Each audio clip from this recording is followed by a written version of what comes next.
Hello everyone, welcome to my YouTube channel. नोंथांमोनखौ आंनि चेनेलाव आंनि गोसो गोरबोनिफ्राय फिन खनसे बरायहरनाय जालायबाय लोगोफोर। नोंथांमोननि सेराव आं दिनै मोनसे गोदान भिडिअ लानानै फैलायबाय।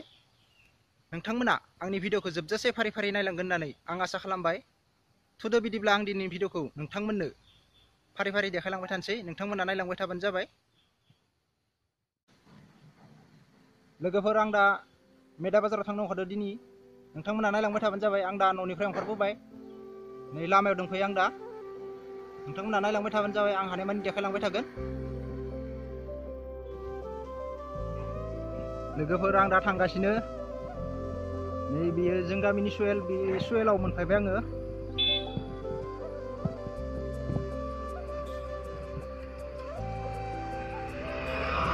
नै बेयाव औवा जाबगासिनो ट्राकआव।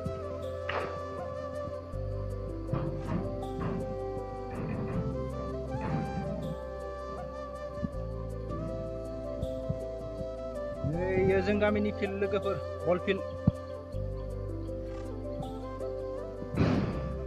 बै सिगाङावबो गंसे दंबावो ट्राकआ, बेयावबो औवा जाबगासिनो। माने जों गामियाव स्टप खालामफायो आरो बिसोरो, बेनिफ्राय लानानै थाङो।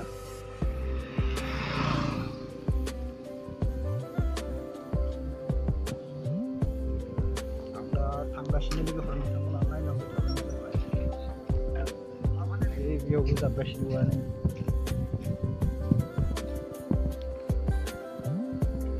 बाजार थांनि।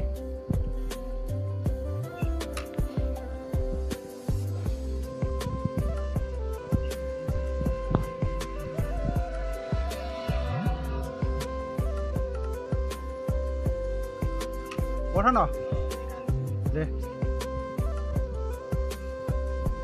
लोगोफोर। मेदा बाजारा मोनसिगोन, बारा गोजान गैला। न'निफ्राय माने 1 किल'मिटारसोल' जायो आरो।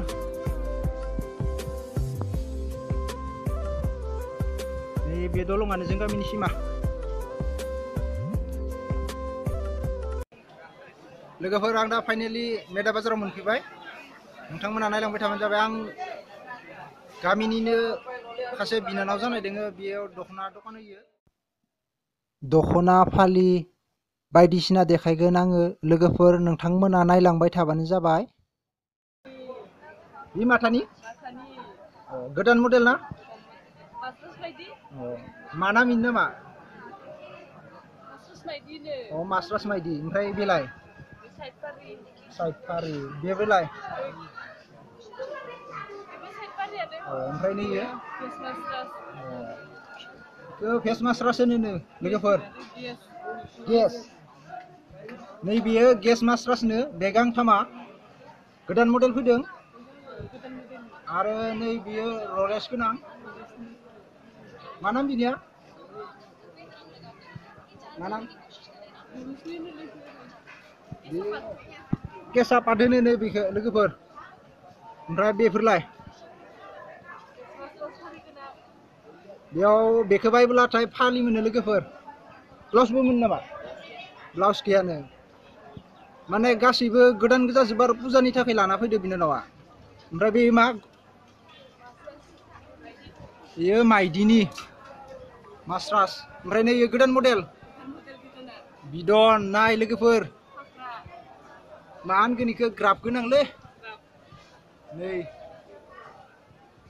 ओमफ्राय नै गाहायावबो दंबावो, बे मा माइदिनि ना? नैलाय बेखौ मा होनो? ओमफ्राय आरो दंबावो गाहायाव, दैमानि मा मास्रास नैयो। ओमफ्राय बे माइदिनि।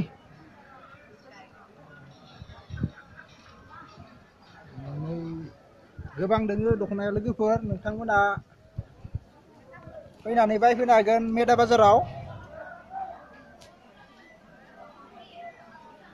फुजानि थाखाय गोदान लाबोजोबदो गासैखौबो, आरो सब गोदान डिजाइननि ब्लाउस नैफोरो। बेनिफ्राय नै नायलांबाय थाबानो जाबाय नोंथांमोना फारि फारि। नै गोसो बायदि लानो हागोन ब्लाउसखौ। नै आरो आर'नाइ थानाय, नै गोदानथार मडेल बेयो। मैयासो लाना फैदो लोगोफोर बेखौ नोंथांमोना बायफैनो हागोन नै मेदा बाजाराव फैब्लाथाय नै बेफोरबो दोङो गस्ला नै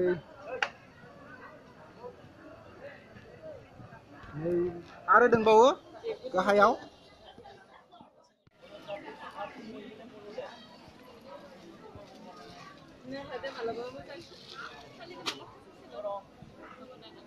आरो नै बेफोरबायदि बेग नांगौबा लोगोफोर नोंथांमोना मोनगोन आरो फैबानो जाबाय नोंथांमोना बायनो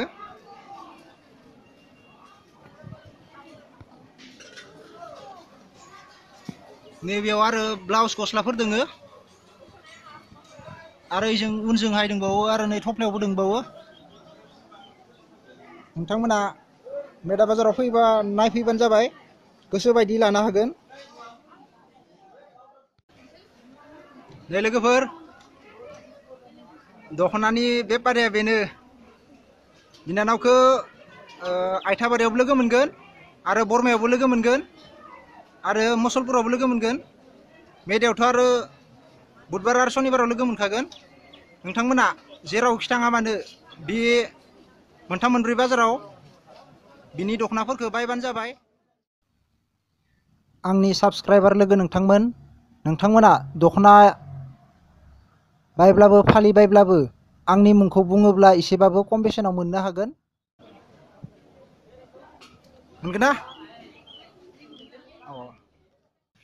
लोगोफोर आं दा बाजारनिफ्राय फैबाय नोंथांमोना आंनि दिनैनि भिडिअखौ नायनानै माबायदि मोनखो नोंथांमोना कमेन्टआव खोन्थाहरबानो जाबाय आरो आंनि दिनैनि भिडिअखौ नायनानै मोजां मोनदोंब्ला लाइक कमेन्ट आरो शेयार खालामनो दाबाव आं आरो माब्लाबा फुल देखायना होगोन मेदा बाजारखौ नोंथांमोना नुनो मोनगोन दिनैहाय आं माने बिनानावनि दखानखौल' देखायबाय